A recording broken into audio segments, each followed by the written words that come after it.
Mabagyo, umabot po sa inyo lahat. Nandito po tayo ngayon sa loob ng LSP sa Tamis Campus. Makikita doon po sa ating gawing kanan. Umulog na po ang one-third ng gulong ng ating sakyan. Makikita niyo po kung gaano kalakas ang ating bagyo. At gawing kaliwa naman po, makikita niyo po sa ating gawing kaliwa, may mama na lumakbak. Tumatawid po sa ating pula. Mga kasi po kayo ma-interview, bakit po ba?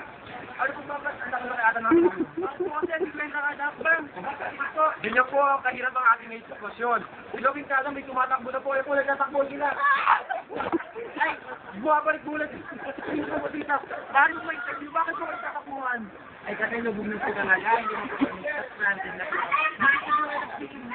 Lumulubog na po. Ayan po, nilaan na po ating payong. Nakikita niyo. Ayan po, ayan po. Ayan na po. Yung payong, interview po natin. Interview. Oy, may nalunod na sidewalk vendor. May nalunod po na sidewalk vendor. Ayun po, bayad na lang po natira. Ako daw, ito kayo natigaw. Ayan po. Guys, sa sobrang kadalasan, hindi na po niya ng gagawin. Okay. Ako po si Jen Kenneth Maren, Signal Patrol ng Pilipino.